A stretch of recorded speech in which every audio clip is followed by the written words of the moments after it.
Right, I'm back into this. This is ahead of the live stream tonight, where I'm hoping to do the soldering on the synth VCO, but I'm not quite there yet. I have a little bit more fiddling to do that I tried to do on Monday, and came up against a bit of a problem that melted my brain, and I had to go away, and I literally had to go and have a sleep. Hi Ian, yeah, hi, how you doing? But I'm back to it this morning, and the problem I had was that I was going through the wave shaping part. So we've got a sawtooth coming out, and then we also want to have a square wave coming out. And so I put in the wave shaping part onto the breadboard and was expecting the output to change, and couldn't work out why the output wasn't changing. I was still getting a sawtooth. And the thing that I've discovered, no, there shouldn't be any swearing, Ken. The thing I discovered was that the output of the op-amp that was creating the square wave was not actually connected. Now that was by design, apparently. I mean, I've just made a bit of a fuss about it, thinking that it was a flaw in the manual, but it's not quite. There's just a little bit of a lack of explanation as to what's going on there. So on the diagram, I'll talk about this tonight as well, but on the diagram on pin 7, nothing's connected to it. And what they should really say is just put a line in there to say, you know, this is the output of the op-amp. This is currently not connected, something like that. And it suggests connecting an oscilloscope in order to check that rather than listening to it, so people don't damage their speakers. So anyway, so once I discovered that output was missing, I then had to work out, well, where would it go to if it was going to go to something? And what I could work out is that it needs to go, obviously, to the output jack. So the little tie here that ties in this line to the output jack, I just took that leg, stuck it in the output, and then I got my square wave. And let me plug that in to demonstrate that. I can't remember which way around these go. Does anybody remember? There you go.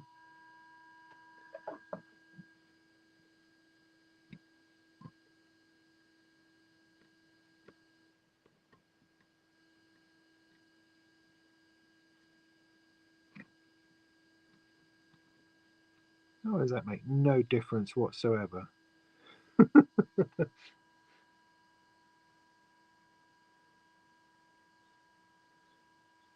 What am I plugging through?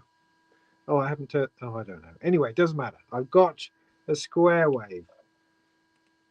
And I can prove that through my little scope here.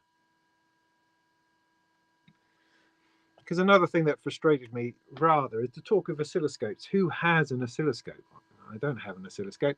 I kind of do in a module, which I can use, but I think that's a little bit of an assumption. So I had a little think. I thought, well, I could use the oscilloscope on the Melder Productions oscilloscope that I use in some of my videos. So I plugged that in. Also found they've got a tuner. Plugged that in, and so I'm now routing into an audio interface to make all that happen. Now, you're not going to be able to measure voltage, but you will be able to see a signal, and that'll be helpful. So I can now modulate the pulse width, which is what I could not do before. If I want to get my sawtooth back, I can unplug the output of the op-amp, plug it back into the output of the buffer, what's it thingy, the output of the sawtooth, which is back over here.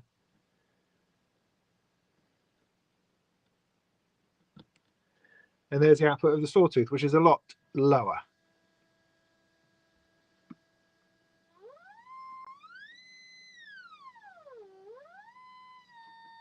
Now, I haven't checked whether the sawtooth is also going to change pitch. Why don't I do that? So I'm taking that leg out again. Put it back into the op-out. Yes, it does. So they are connected. They're not just completely random. But yeah, that square wave is indeed much louder.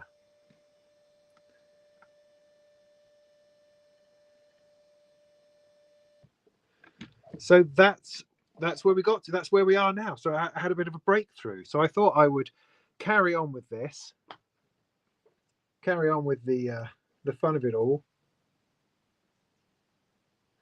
Yeah, I've seen sort of cheap Chinese scopes. It's something I've looked at and gone, I really need to look at that one of these days, and they've never quite gotten around to it. So I think that's a project that I should do. I should definitely do that in order to get a little oscilloscope, but I haven't done that yet. So what I was doing was trying to find something that everyone potentially could use immediately. Yeah, I agree. They're good to have.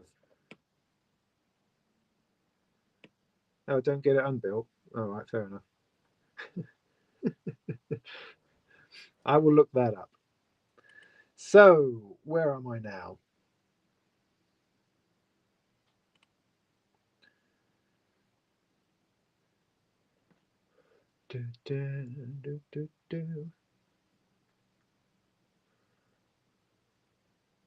Right, so yeah, let's go back to what I'm doing.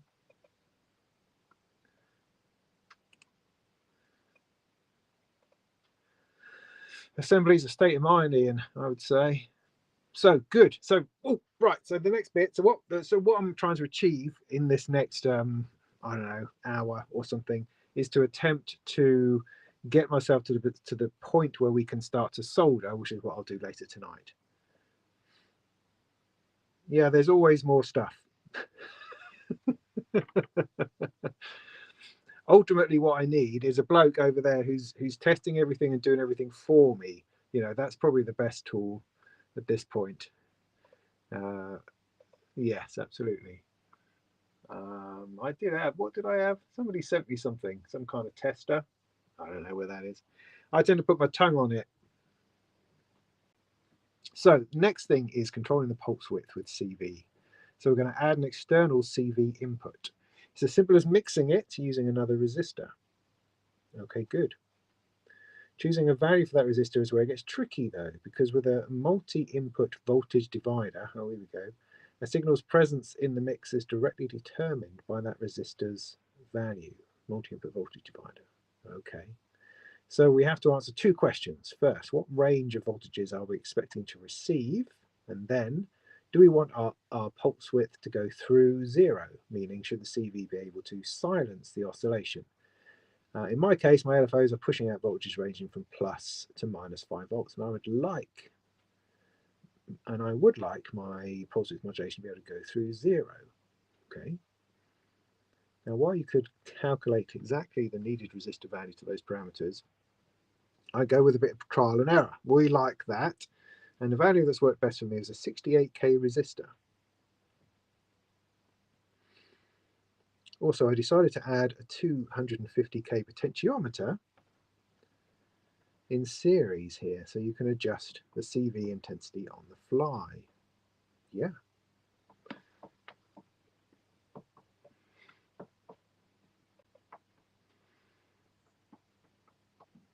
Okay, so adding another pot.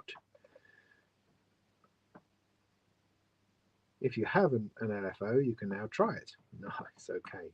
I think I might be able to manage to do that. So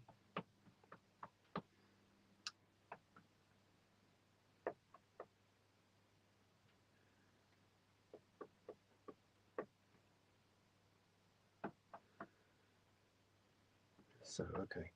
So let's get a couple of things together to start with. 68k resistor would be a good start.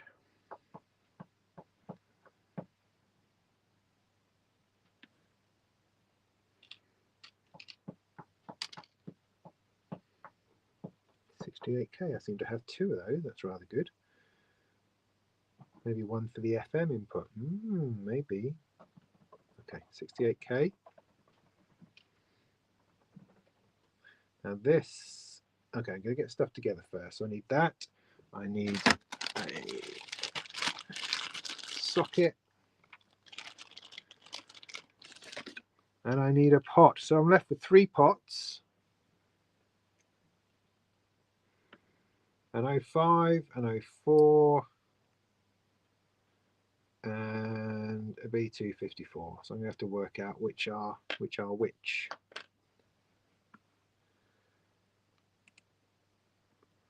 So we want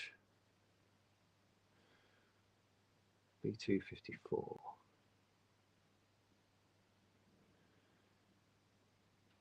54. Pot.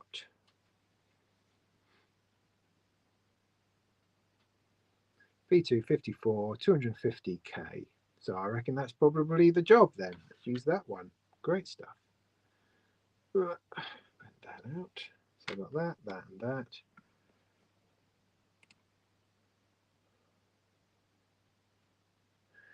So as far as I can tell,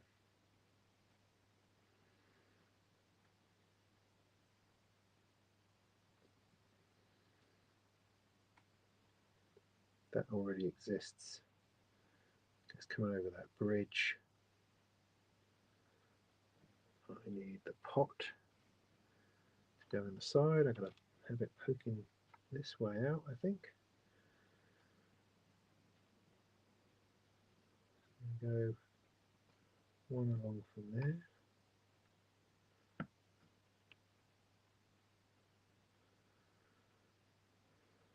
This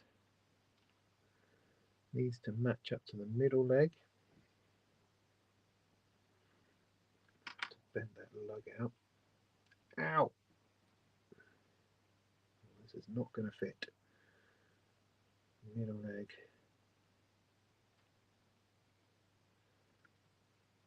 Like that.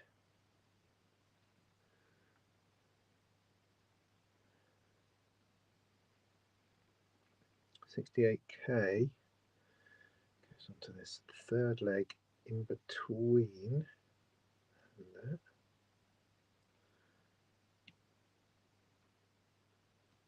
That, and then plugs all the way over to where the 14k resistor is.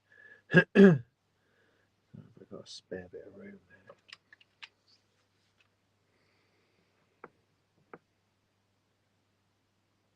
Yeah.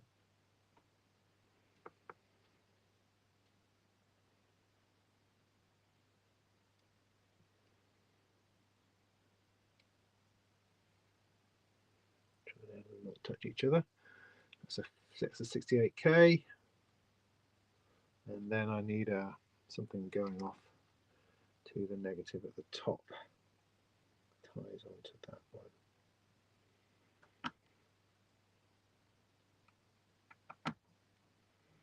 There's no doubt that we've used every aspect of this board. Okay.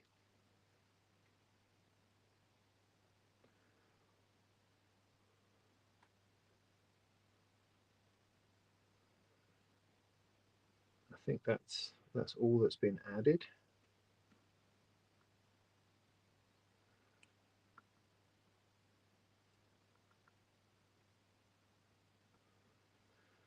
So then with the output of the op amp connected to this output here, I'm going to be able to hear it through and see it through my software with a bit of luck. So let's put my scope back on, plug my batteries back in.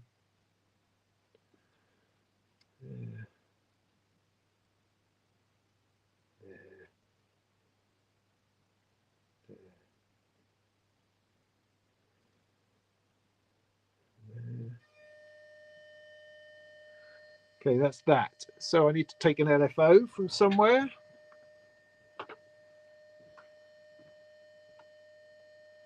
I saw one of those recently. Are they all the way over there? Do you have anything closer?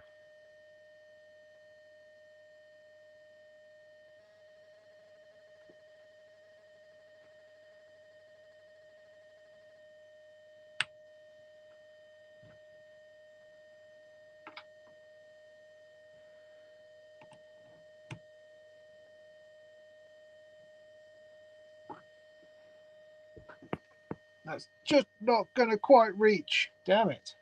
Oh, I know. I'll go through. Stop that.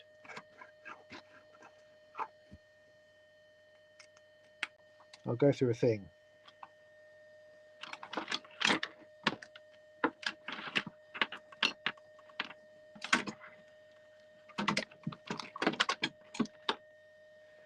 La-di-da.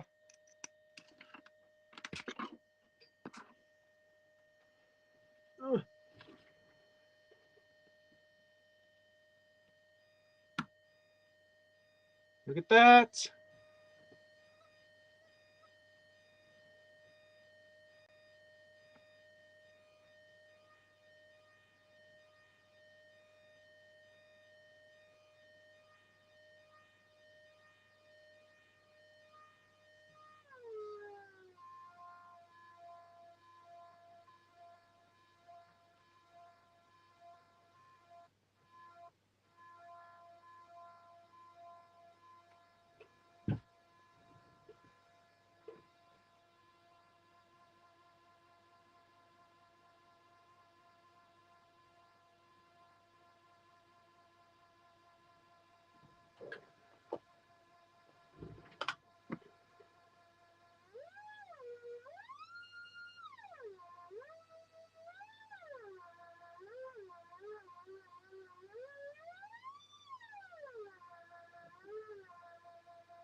You can take it out.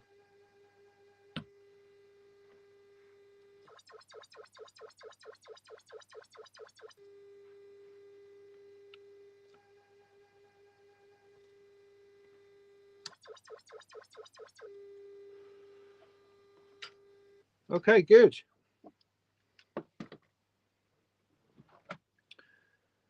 Success.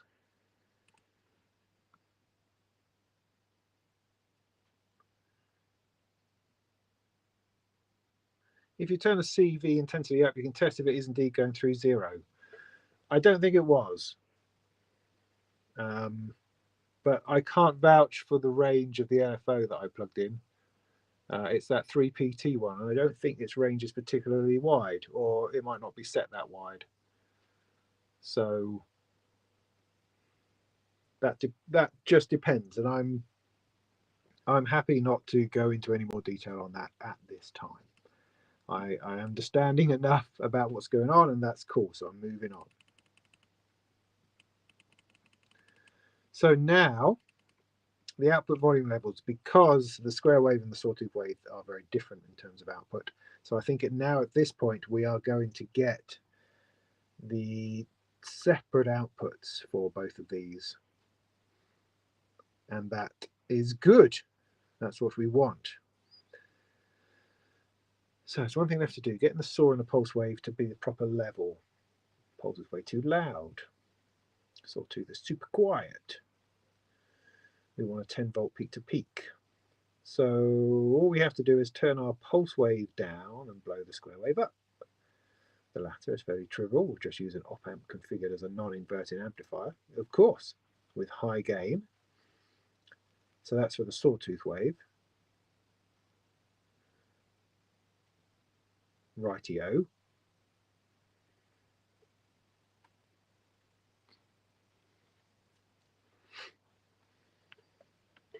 For the pulse wave, we'll cut down the volume using a simple voltage divider. I'm sure if I say these things often enough, I'll come to understand really what they mean every time it's said. Because while I'm recognizing this op amp, this one is cutting, and this one is boosting. And I can see how they are different. Just my head doesn't really know the sums, the maths, the formula that says that's how that works.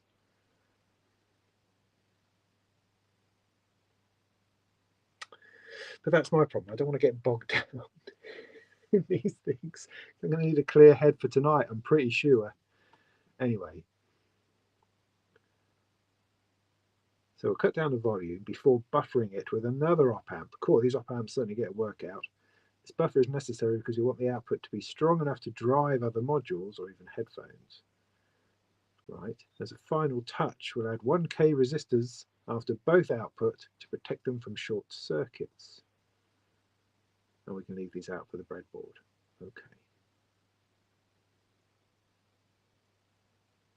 And with that, our VCO is done. So, this bit left then. I don't know that I've got room on here for another socket.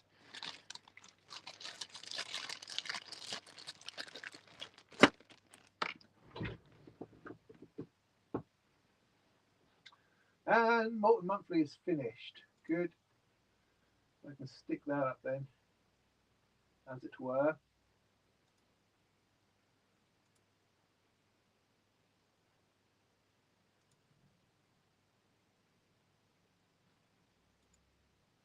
Wrong one.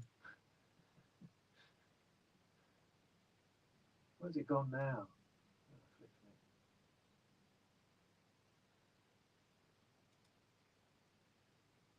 There she goes.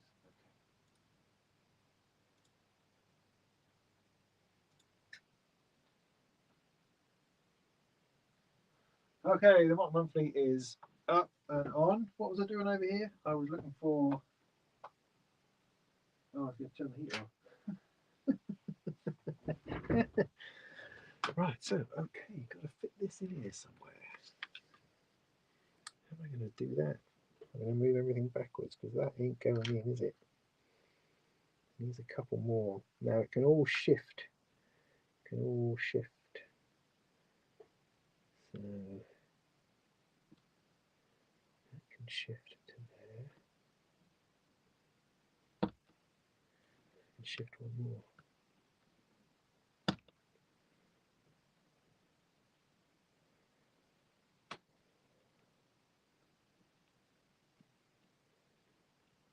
Can shift to there.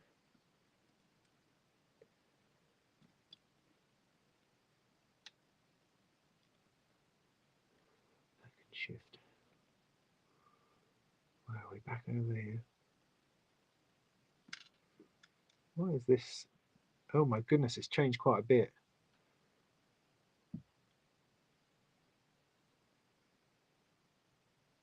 It's changed a lot.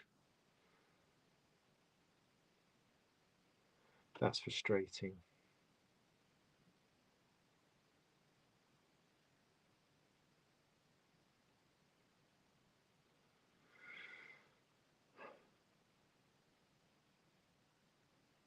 Although it still doesn't have the output.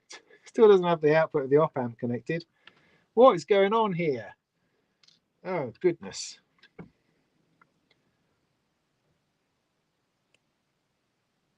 So from here, la-di-da-di-da, to here, there's a big change.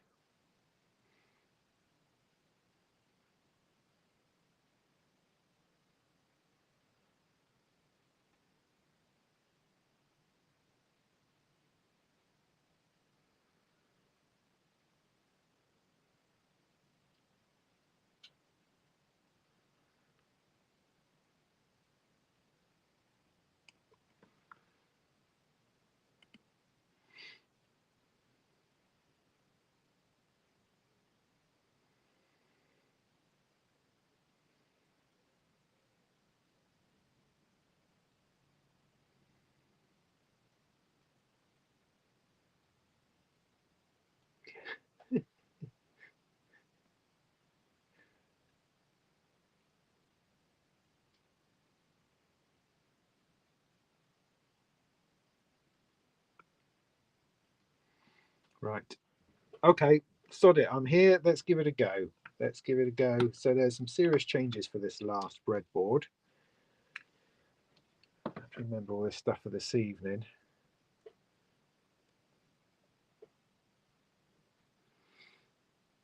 I'm assuming all this over on the left remains the same. And I don't have to move it all across. I might have to, hoping that I don't. That's all the same. That's all the same. So the two transistors, that all remains the same. Now what I could do is I could move all of that down a bit.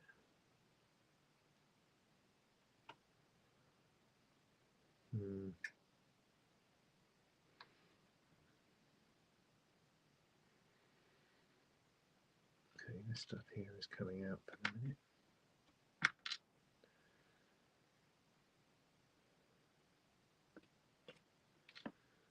It's a bit too crazy. That in there. Hi Techno Bear. That's going to there, but you put in this one.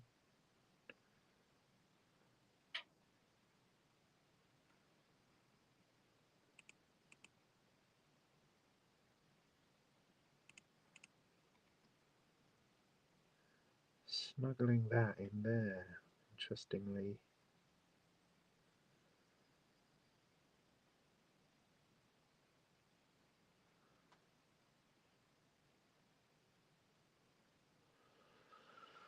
Okay, so this is that one.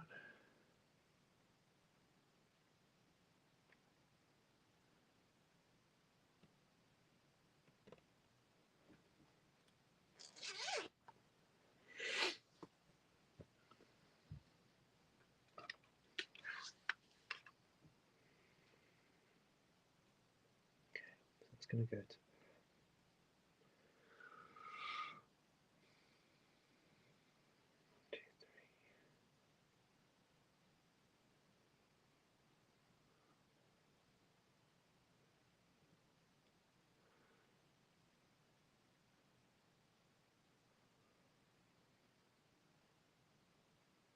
so that's not climbing over there, is it? No, so it doesn't really matter. It just needs to go in here. Yeah, right. Okay.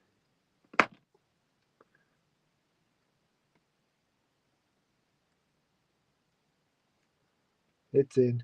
Right, it's in. It's just wide. It's 3 wide. Now it's only got 2 pins. So I need a pin that's going to go to there. At the moment, I've got a little weeny one. Yeah, well, that little weeny one needs to stay, except it's suggesting it goes further down there. Let me pull these ones out. Can't see what they're doing. Okay, these were made, because that's from that leg going over there. I've got 2 legs from there going to ground. I've got my diode. There to there, on there. And then next to that, I've got another one going to ground. Okay, good. I need one to go.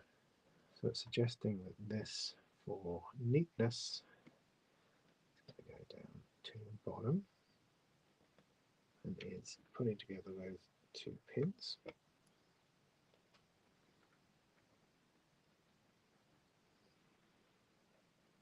And then this does align on that last pin to the first pin on there.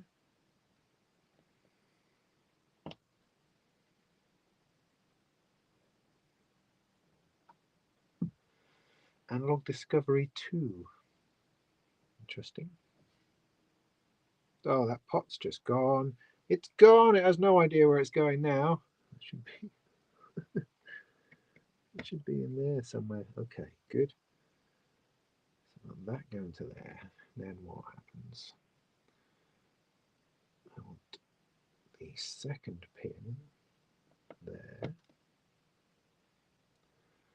coming over to 1, 2, 3 from the top. 1, 2, 3 from the top.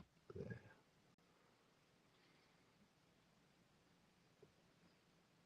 And then I want another one from between those 2.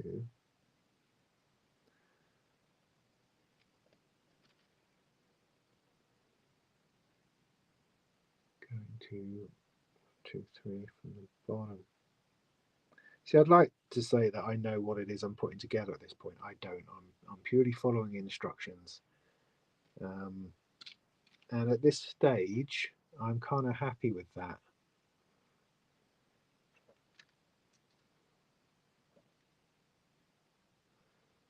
because I think I will get better at understanding these things over time. I can't expect to have it all in my head in one go. So 100k resistor goes to ground there.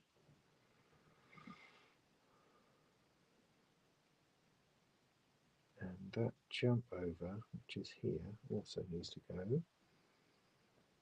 But that doesn't go to ground, it goes to positive. Or is that, no, that's negative now, well, whatever. But it goes in there nonetheless. Good, there's my little one. That's going across there. I need another one.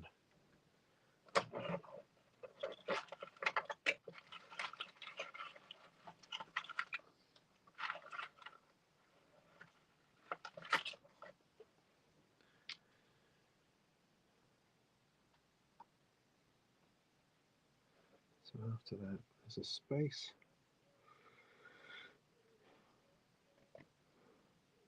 There's that one, which is not as far as that. Yeah, it also goes to negative. Okay.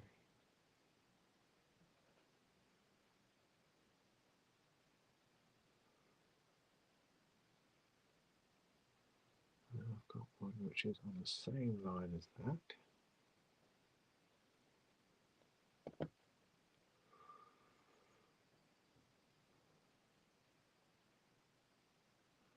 Going to not to this one, to the next one. And in there I need another 100k.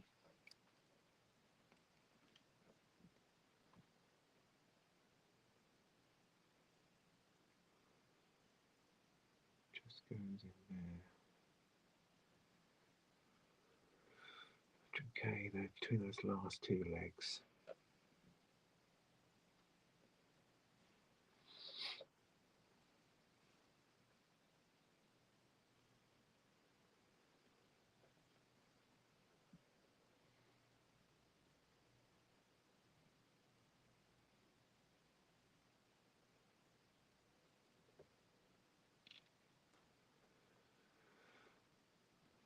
I have an out.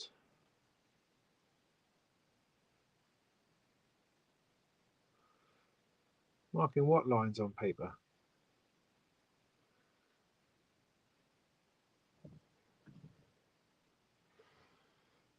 It sounds like an added step. Anyway, this going to there.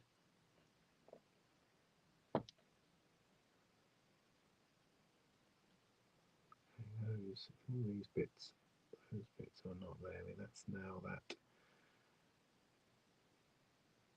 output of that op amp. So I'm going to take that out for a minute. This needs to go somewhere else. So this is coming across. Oh yeah, I guess I see what you're saying. It would just end up with scribbles all over it. So what's this one? No, that's that one. So apparently one space, two space there.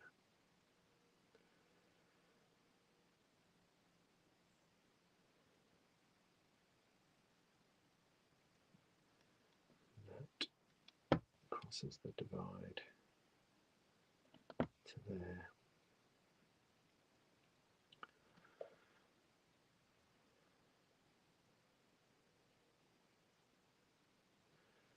Then at the end of this game, that's giving me an output like so, onto there.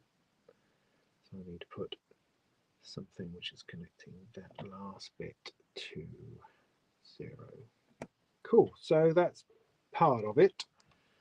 Definitely. No, I'm still missing a 47. Still missing a 47k. Where was that before? That was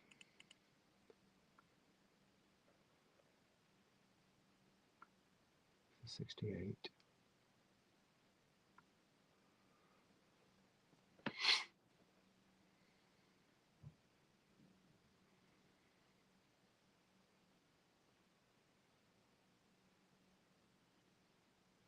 Oh, maybe I haven't used one. I thought I had. That's weird.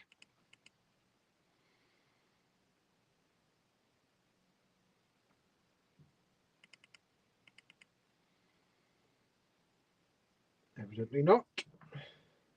68, 1K, 10 something or other. I mean, it's that one. Or was it this one? That looks like 47. Didn't I get hold of that before? I did. Yeah. All right, let me just check it anyway. So I don't know.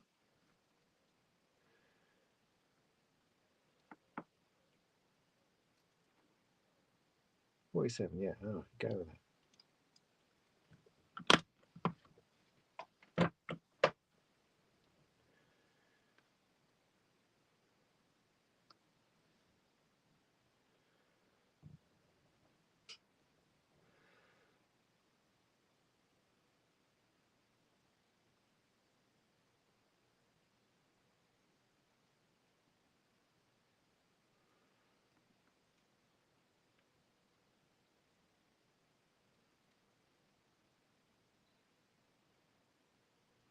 $47K. This is part of the saw output in order to give it a bit of beef is the idea. That's what we're using this op amp for.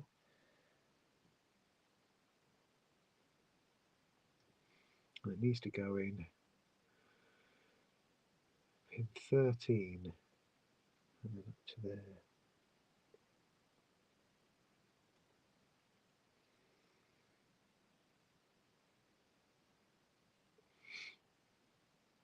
Okay, gotcha.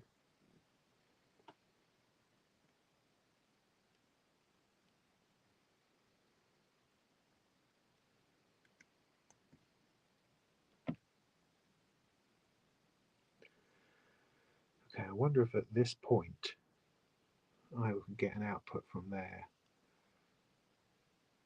Although I'm not totally convinced because the whole thing shifted. The bit over here, the AC coupling buffer, I don't really know where that is anymore. I know that the capacitor is in there somewhere, so that's been slightly confusing to me. But let's wire up, see if I'm getting anything out of it at the moment.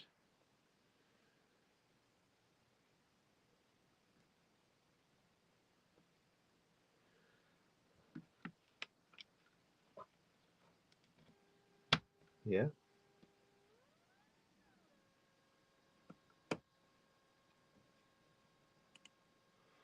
Doesn't look like it's been amplified much though, I have to say.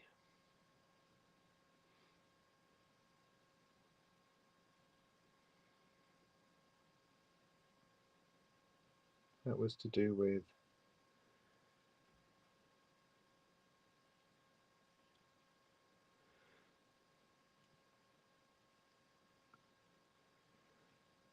okay.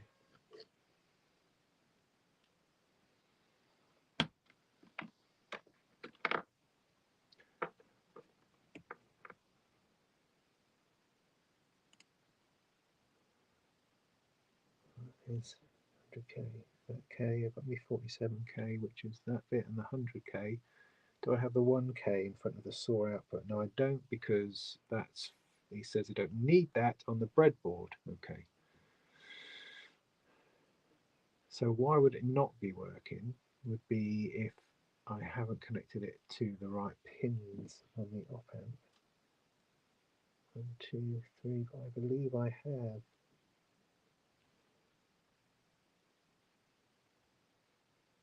Yep. Does that go into?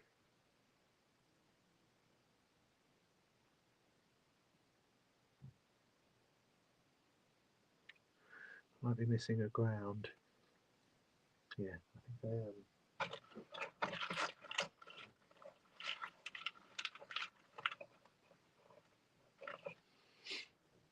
So many of these bloody things. So here, there, that little gap, which is on the end of the 47. Yeah, so the 47 is not currently going to ground, although that's on the same line as that one, which it shouldn't be, should it? And on that one, no, it shouldn't be. So that's going too far. Oh, see? Go there. That's going to be interesting. And correcting that. See if there's a difference.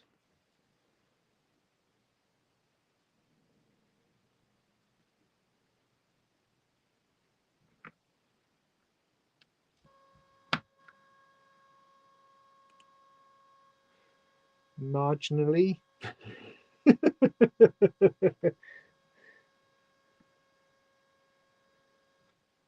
Yeah, okay.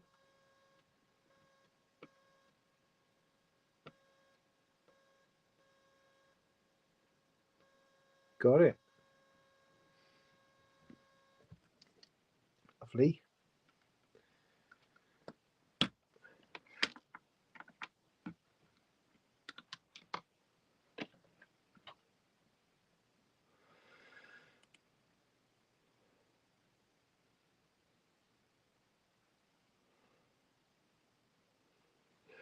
Rustic, so do you have a Eurorack, a DIY kit for dummies, beginners, to recommend? It's a really good idea. I've just been sitting here thinking about that because we're talking about oscilloscopes, and me in my usual way going, oh, oscilloscope, shouldn't have to buy lots of extra gear, etc., etc. But it's becoming more obvious to me that there are a number of things which are vital to this, and I think between now and doing the VCA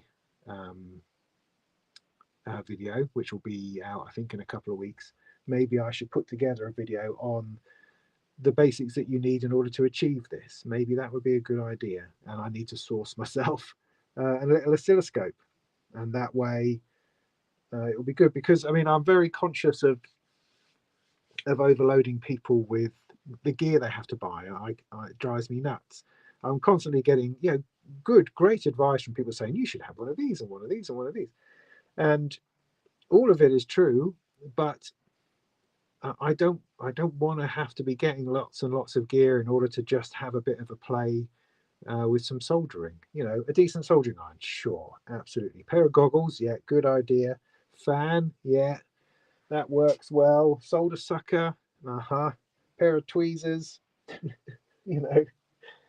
It seems like a multimeter is definitely something you're going to have. You can't seem to get away with it anywhere else. I can't find an app or a piece of software that will do it, partly because you're going to need to have DC coupled audio inputs, etc. So I can't measure voltage on my computer very easily, if at all, not without special stuff. So yeah, I've definitely been thinking about that. In getting that together. An anti-static wrist strap. Yeah, it is. It's a confidence wrist strap, like when you got a poorly knee. Absolutely. But that's what these do. That's what these are. These are, for me, completely vital and make me feel really important and like I'm doing something proper. Same as this stuff. Do I know what that does? I don't know. I just keep stabbing it. And that makes me feel like I know what I'm doing. There's a bit of that, certainly. Anyway, I shouldn't get distracted. I'm only partially. I've only done the sawtooth bit. I need to do the other bit. So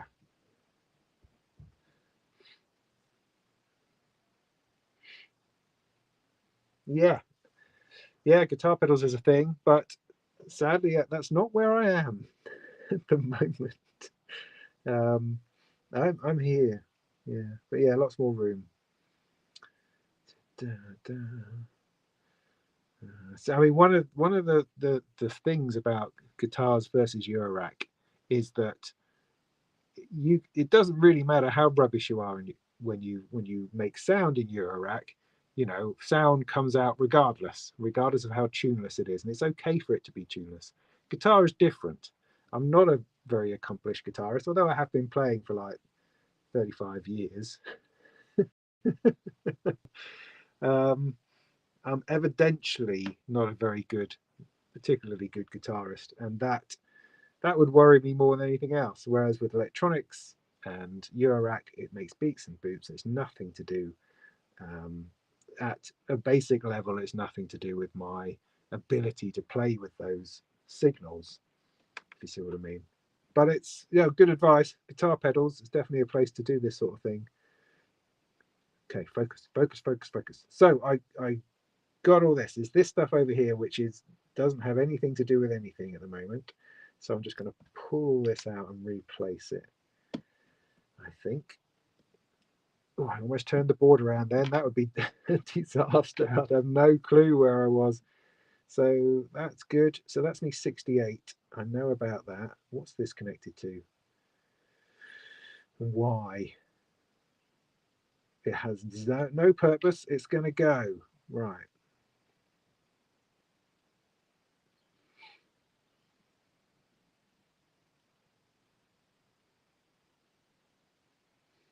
So this should still be in there. Oh. Gotta be a... Oh dear, that's all bent up now. Maybe if I bend it out this way, maybe that would be a better idea, and I can see where it's plugging into. So that's the third one to plug into there. Ah! Oh, I can't bloody see. Sorry, Ken, I said there'd be no swearing. Need to go third one into there. Could I put this just somewhere else? Maybe I could farm it out to a whole other breadboard. Is that something you can do? Is that allowed? So, right, over here. So I've got that. That's doing a thing to... It's not connected to anything at the moment, but it will be connected to the end pin. So 1, 2, 3. Yeah, that'll be connected to the end pin. This one here is going to be connected to the middle pin, and it's going to miss that and connect it to the 100K. Yes. So this, all this has to do is fit into this gap with the appropriate stickiness. God damn it, get in there. What line is it? See, I'm not even looking through my magnifiers. Come on, come on.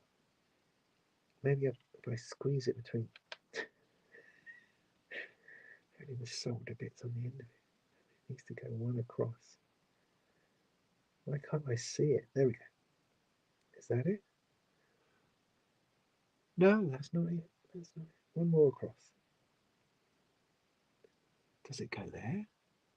No, that's the 100K. What am I doing? To go there, there, that one. No, that's still not it. That one then. So why is that? Oh, I see. Yeah, okay. There, damn it. Squeeze you in there. Yeah, right, that should be it. Oh, right, okay, so that's that in there. That's lovely then. That's my 100K going to that bit there, yes. This is the 68, which I think I can bring in a little bit in order to give me some more room. So I'm going to bring this fella in to there. Good. Now there's a second 68 that's appeared, so that's my 14. That's that bridge. Second 68. This is part of reducing the level in the square wave. Yeah. In fact, somebody sent me a microcosm, which is a guitar pedal, which to play with, which is going to be nice. So I'm looking forward to doing something on that. Although, of course, Jeremy has already sort of done the greatest video in the world on it. 1, 2, 3. So I don't know how much I can add to that. But hey, I'm never going to let that other people's videos stop me from having a go.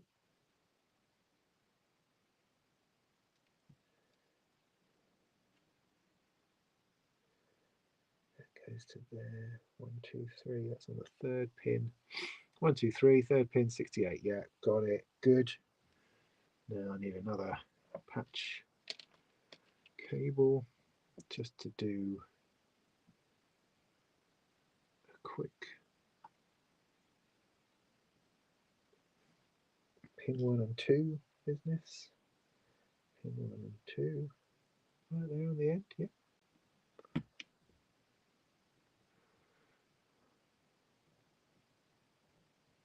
I am still worried at this point that there literally is no output from the first op amp going anywhere.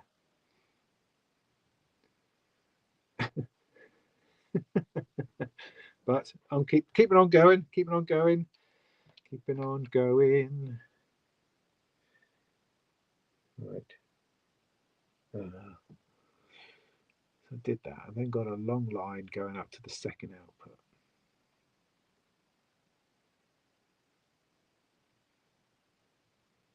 This is still, that's still one output there. That's still my sawtooth output. Yeah, I did that. Coming up here is the pulse width modulation on the pot and the actual output, which, as I say, I don't actually think is connected. There needs to be another connection. Well, we're going to work that out in a minute. Let me get to the end of what the breadboard says, and then we'll work out whether it actually functions. So that goes one beneath that. It's just connecting the out. So that's gone that back to that. That's like that feedback bit, isn't it? Yes. Okay. See, I know what I'm talking about. It's like that feedback bit. Yeah, totally it is. So the end of the 68. Yeah, see, it's the end. Oh, no, it does. So the end of the 68 goes on here. Oh, yes, I'm not losing it. That goes on there. Yeah, that's fine. And then pin number 2 on the pot goes to a bit on this. Nice. That's nice and solidly in there.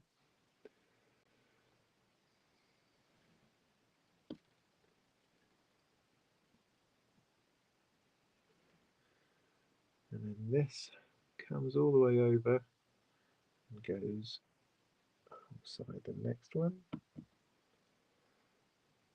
The ground here goes up to, yeah, the 0-volt rail. 0-volt rail. The last plug, this one, goes, fixes up on there. I have got just enough room. Flipping ace. It goes in there. And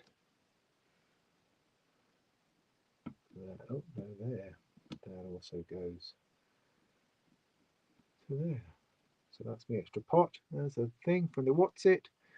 Now, my prediction is I'm not going to get any output because I don't believe the output of the first op amp is connected.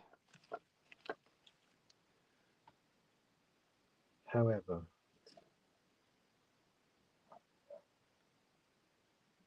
okay, come on, battery, stay in there. Stay in. Oh, you git. I'll get the blue tack on, yeah? You'll be sorry. So we should be getting sawtooth from here. Nothing here. Nothing. Now, which is which?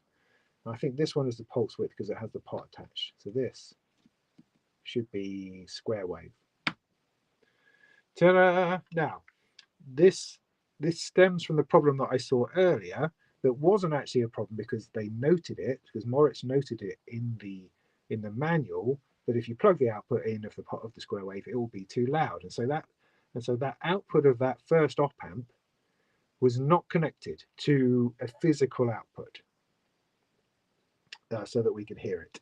And I looked at all that and looked at it 100 times and eventually came to the conclusion that, oh, this is wrong. I need to be able to hear it, so I need to be able to plug it in, so I need to be able to plug it in there. And so I've discovered the output of the op amp, which is on this pin 7 at the bottom was not going anywhere, and I plugged it into the jack, and there I got my square wave. Perfect. So they didn't connect it because it was going to be too loud, and they said you could measure it at that point on an oscilloscope. But now coming down to this finished VCO, it's still not connected. So pin 7 needs to go. So how is this working out? Pin 7 needs to go, I'm assuming, to the 100k resistor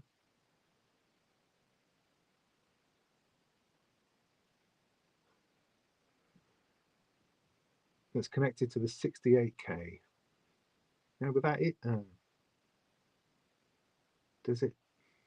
I don't know. I don't know.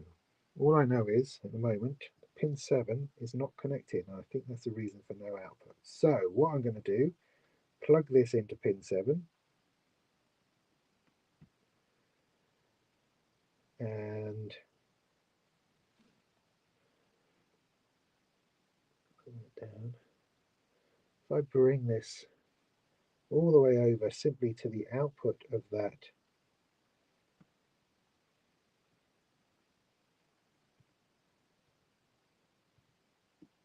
nope, that ain't gonna work. I thought that might work. I thought I was doing something pretty awesome there for a minute. So was that on the right bit? I even plugged in. See, this is the thing, because I think there's a problem, I'm assuming that that's the problem as opposed to something else that I've done. That makes sense. If I take that out for a minute.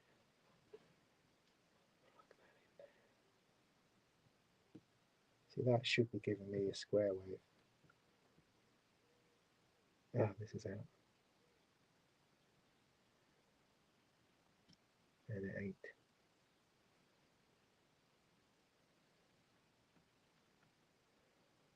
Rats.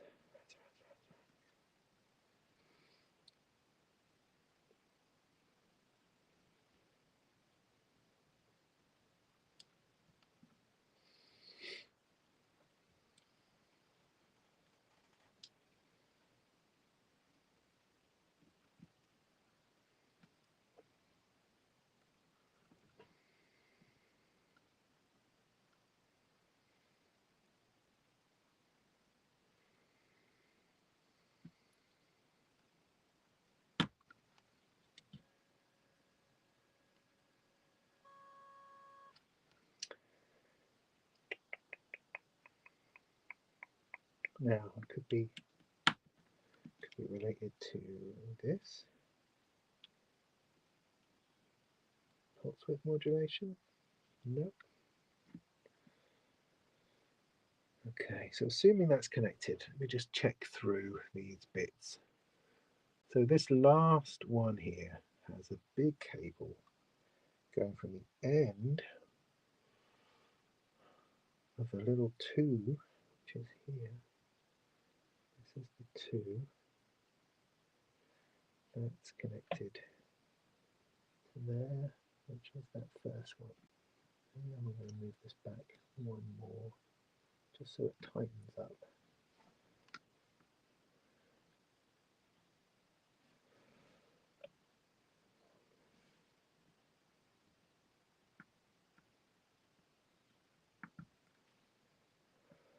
That comes to the end of that 2, which is doing the feedback output of that. There's a 68k. There's the bridge. There's the 14k, which is there. That goes to pin 6, which is right, which is also the 68. Yes.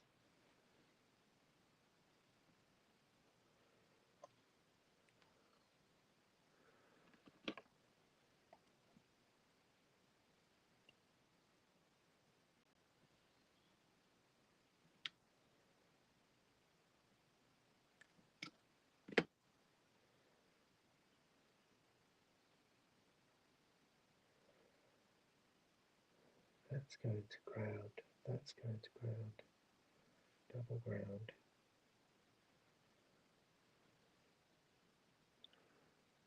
This one here. Yeah, those two go to there.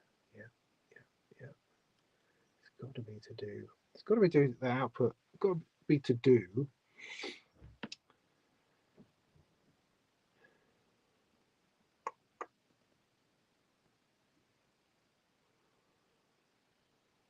It's got to be to do the output of that op amp.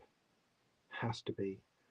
I don't know how to inject that. Oh, look, why don't I go back up to the original schematic, right? Listen to me going up to a schematic. Yeah, is this going to work? Let me just see now, looking at this, where the problem is. So the pulse out, not getting an output because I'm not taking the output. See, the output there says it goes to 100k, but the 100k output is not, no, the 100, doesn't the 100k output go that way? Where's this 100k? 100k connected to the 68 is that one.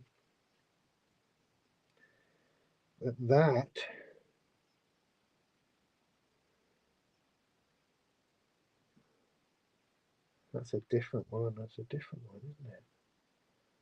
That's not coming from the output. Where's that coming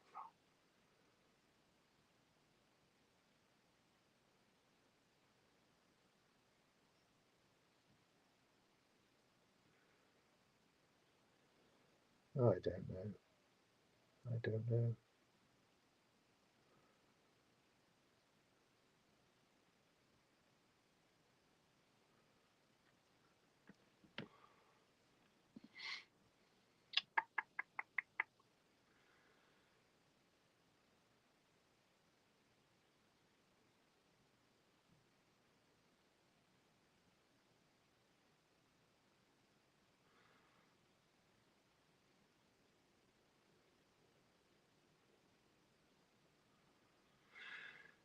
Okay. Ugh.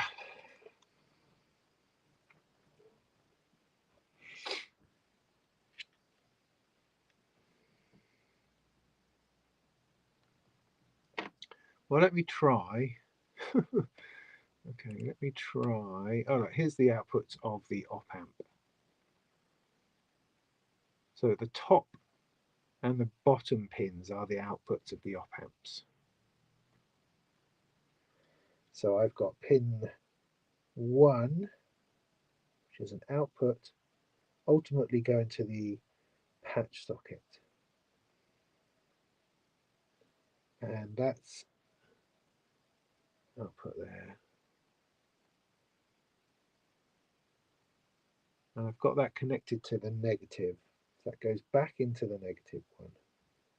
And the positive one just goes to ground.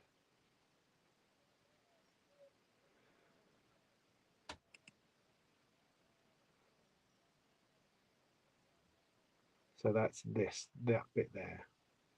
Ignoring the 1K. So that's that bit there. Is that bit there. So that's fine. Now working backwards, I've got that 68 going to ground. I don't have anything else connected to that. That's the problem. That needs to be connected to the output, I think.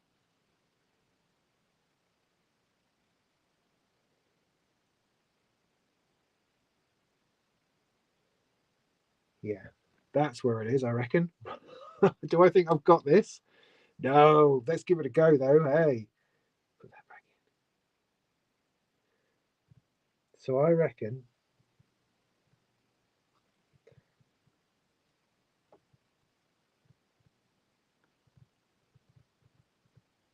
that there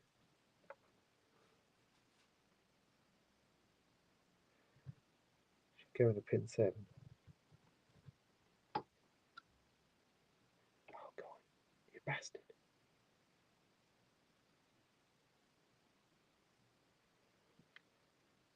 Oh, Oh yeah, see again, I thought I'd solved it. Yeah, but I don't have anything happening at the minute.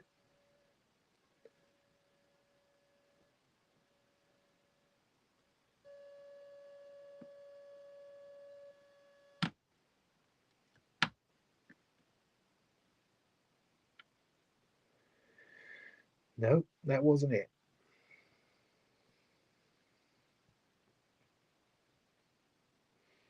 That's definitely 68. It's two 68s. So 68 going to ground. That's what that is. And that is also connected to the positive input. Now the positive input has to come from that output there.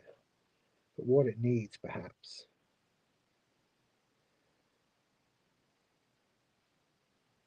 is a 100k resistor. I think that's what it needs. It needs a 100k resistor. Because otherwise it doesn't have one.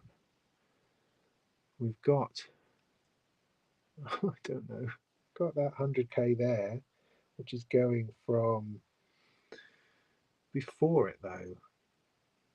I don't know.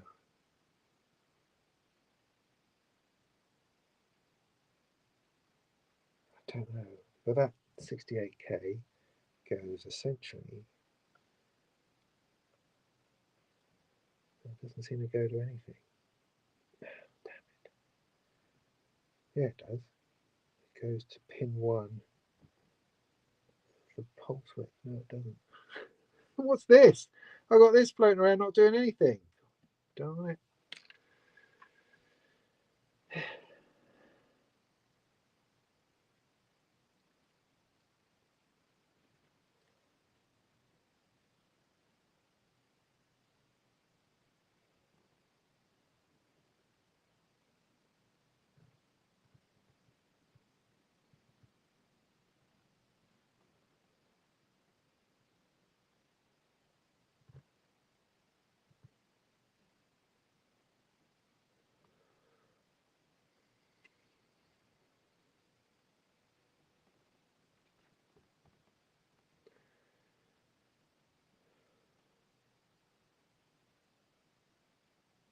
So that's 68k as part of the pulse width modulation. That's that one. Got that. That's all out of the way. It's this other 68.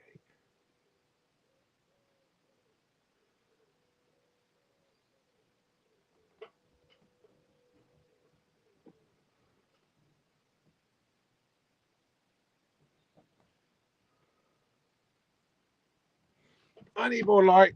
Need more light.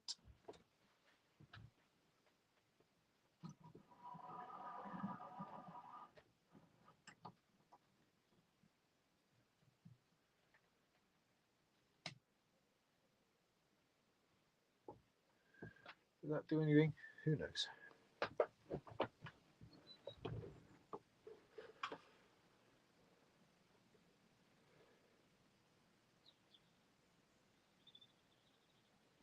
So this pot, that's pulse width modulation. What was this? No, this was pulse width. That's the amount of modulation. So this was pulse width. So that's that 250 there. Or is it? No, that's the... yeah, no, this is the 100k one over there, which should be connected to the 100k resistor. They're too big to see. I still think this is the answer. But if that connects to, there's something else missing. No, because that does connect to the input of that one. So that should be it. That really should be it.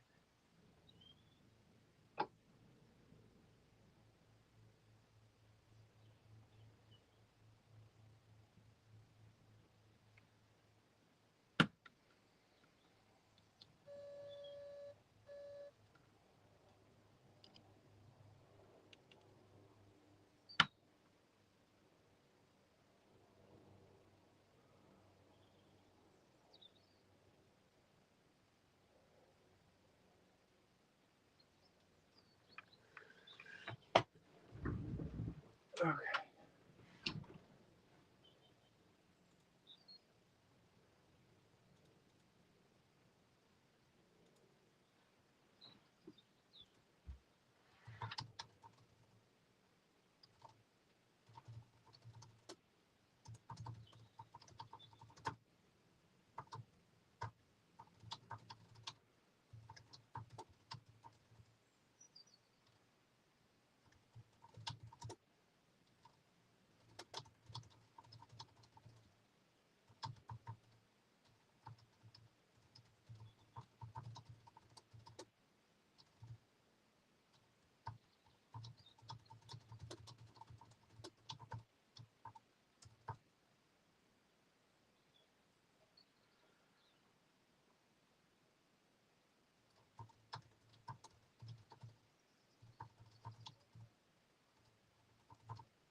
Lily, you should check out the Electrosmith Daisy board. They've just released a submodule, a Daisy submodule, which you can program using Arduino to build, specifically to build Eurorack modules.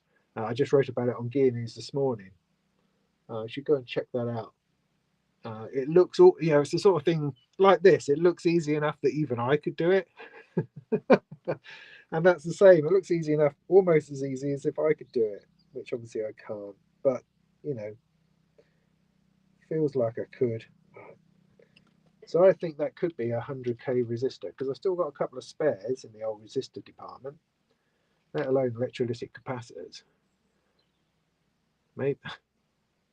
I don't actually know. So I'm going to try to put this 100k in between the elusive pin 7. What's that? Someone getting back to me. Pin 7. There. And the 68k on the input to the other one.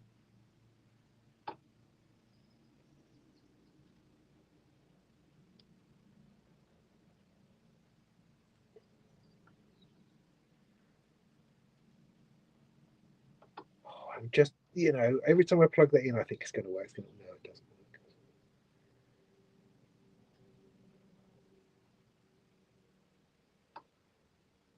Maybe there's something simpler that I just have not sorted out. So 68 goes to ground. There's 100k in front of it going to the positive. So the positive is that pin 3. Go back to my other diagram. 1, 2, 3 is definitely the positive. So I think that's right. I think I've fixed it.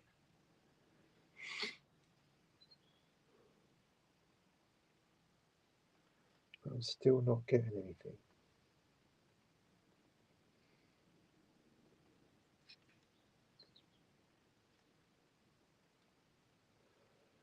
There's still something around there that's not quite right.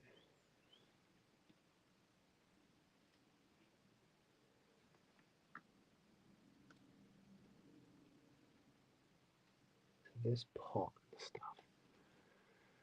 I'm going to go back to the breadboard layout.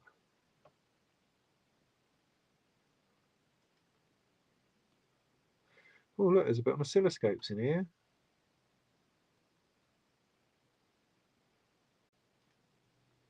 And multimeters, how useful. Anyway. Good. There is further information in the manual, which is good to know. I've kind of gone through it a little bit linearly. Okay, so this last layout, I'm going to have to just go through it again. See if I can get this. So definitely on here, it has that 68k resistor floating all by itself. It's not connected to anything. And that's a problem.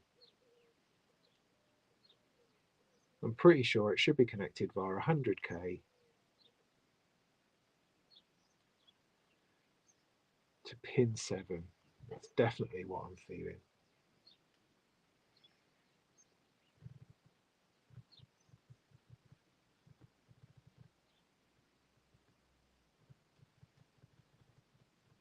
I'm sure that's nothing more than just rocking it.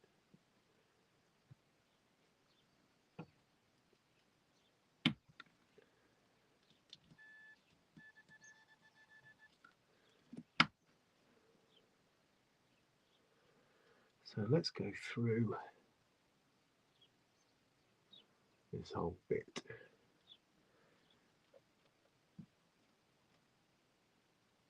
So that is an output to there, which is 0.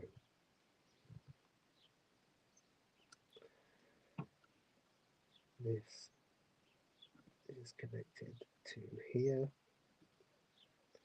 which is taking the output of that op amp to there. Yes, that's connected by a little doubling over, which is connected to the feed, which is the feedback loop for that. Yes, and then the positive input is the 68k, which is here, which goes to ground. Yes, that is not connected to anything, and that is where I believe the problem is. But unfortunately, I've now connected it, and it hasn't resolved the problem. So there must be something else at play. I'll pull that out. Put that further up. 68. Pin 1. 68.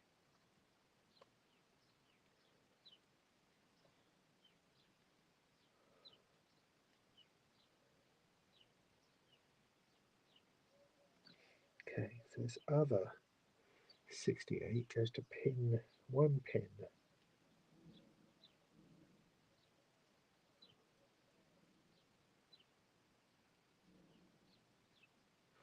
Now there's another problem there.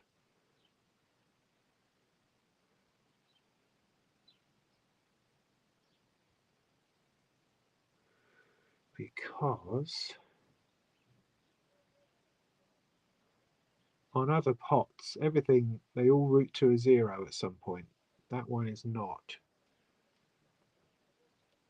That has a floating leg as well. So if I was to plug into there,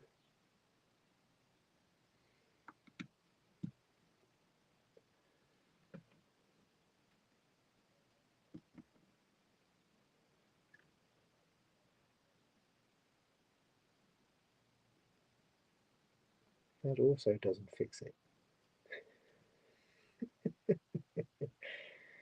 Dear, oh dear.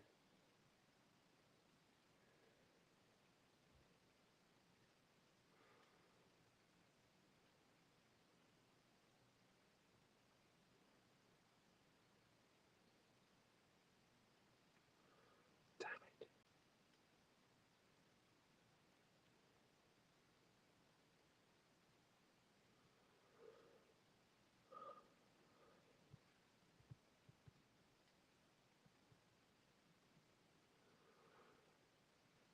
Right.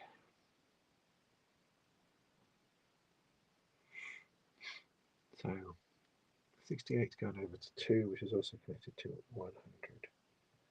This 68 is, yeah, it's also connected to 100.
So this resistor out of there, 100k, goes there flat. Then it's connected via this wire here to the middle one.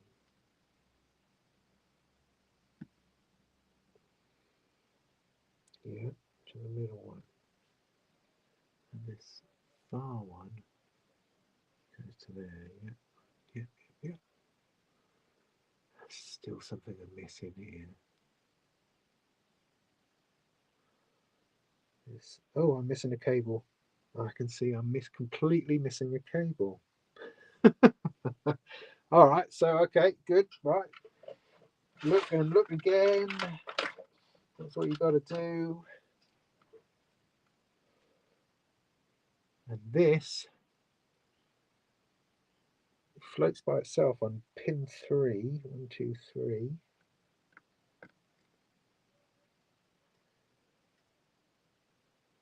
This connects to something going that way. Connects to there. Okay, that was definitely something which should have been there. Ooh!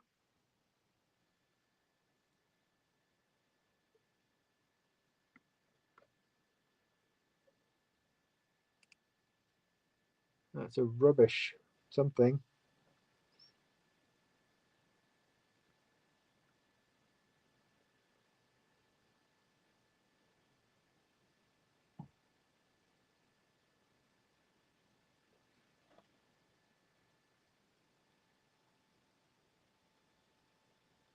Not very square wavy.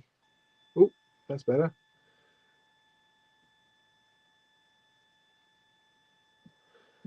Okay. So yeah, go back through it time and time again to try to find the find what it is. Now, if I take out those 2 wires that I put in that aren't on here,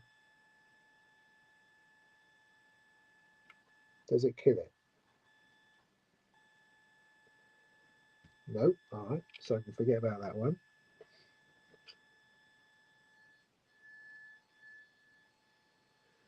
The other one was the resistor, this one. Yeah.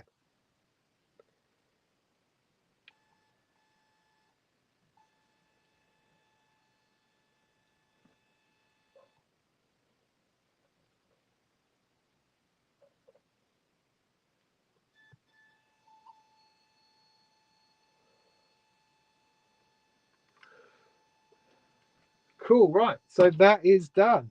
That is done. Don't touch it though, otherwise you'll have problems.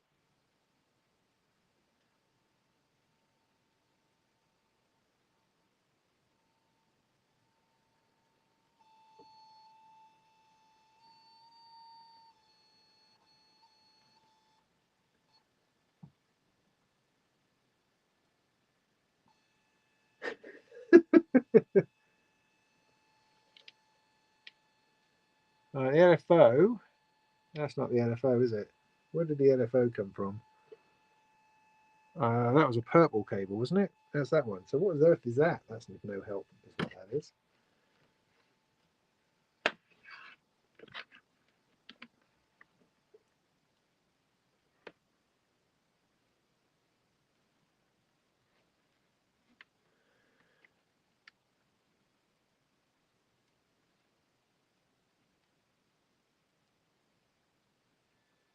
Oh, I've got a cable out. This is the one that goes to there. That should be going into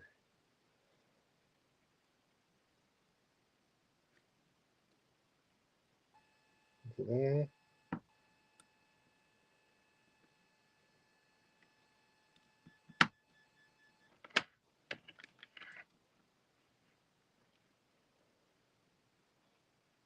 Why do I keep losing it? Because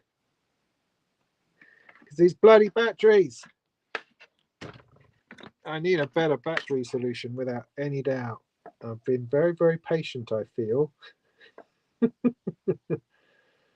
That goes in there. All I really need to do is stick some solder on the end, probably.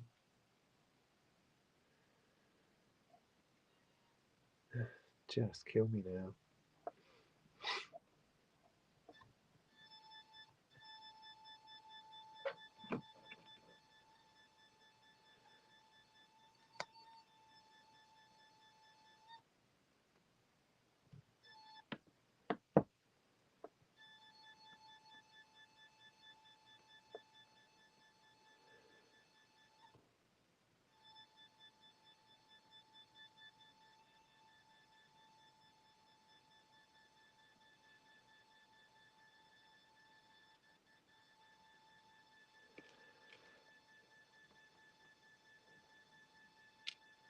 So let's put that ground back in to the pot.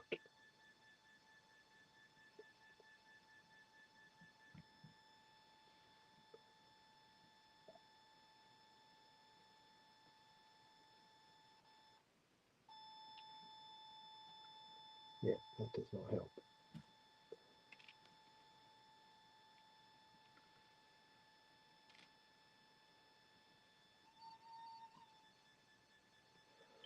Although I don't know because I just pulled that out.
Okay, right.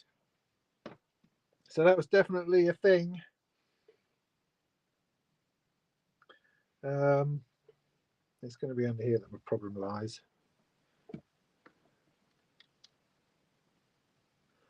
So yeah, let's stick my soldering iron on. I think I've cracked it. So yeah, there was a missing 100K between pin 7 and pin 3.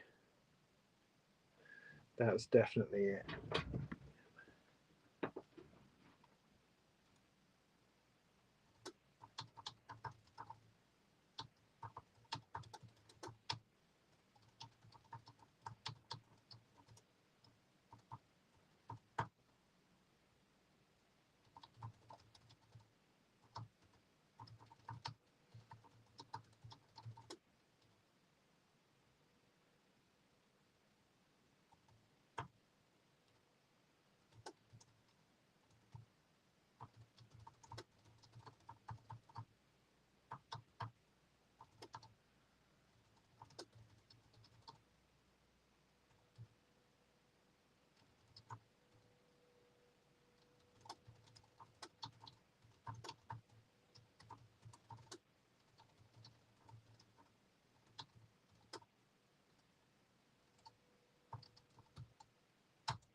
Okay. Sorry, a moment there. God, I was still streaming. So great. This is the completed VCO. Yeah, in a rough and ready state, which is what we're going to solder together tonight. So I'm going to leave this like this. I might try to see if I can do something about the ends of these bloody wires of the soldering iron. And then tonight, 8 o'clock, I'll talk about this. Moritz is working on an updated manual, which we should have by then.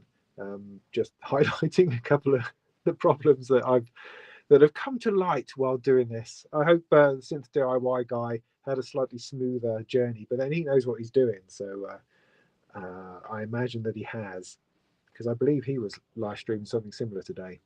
But anyway, that's where we are. That's fine.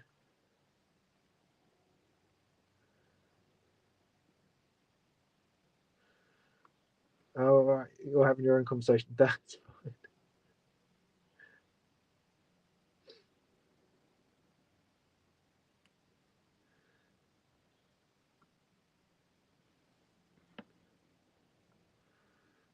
Yeah, my blood pressure is there. Yes, we are there, Frank. I really do think we are.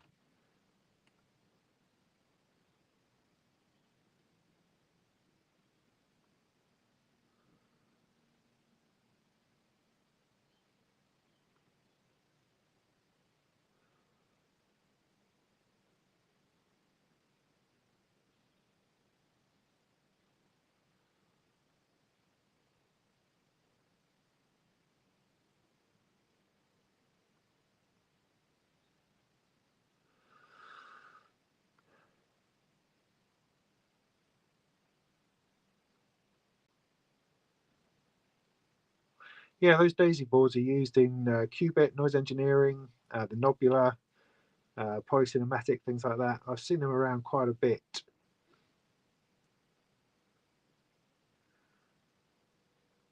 Great. Sorry, I'm just checking back through the comments.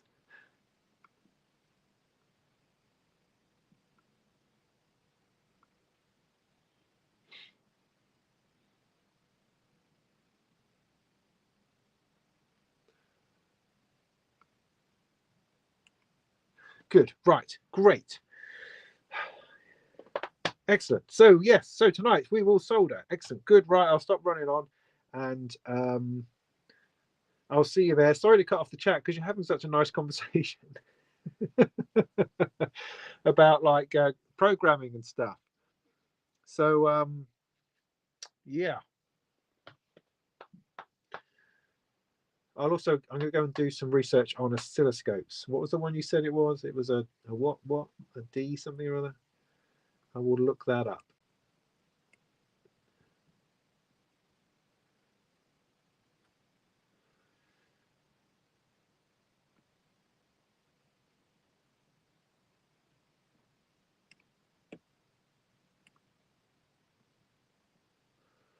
No, I can't find it. Oh, there we go. A DSO 138. DSO 138. Look at that, 25 quid on Amazon.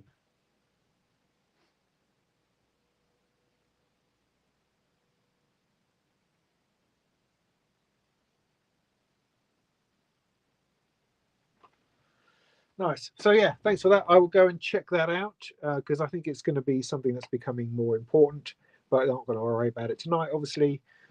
We'll go from there. So great. Thanks for joining me, everybody. I appreciate the company. And hopefully I'll see you later tonight at about 8 o'clock. Cheers.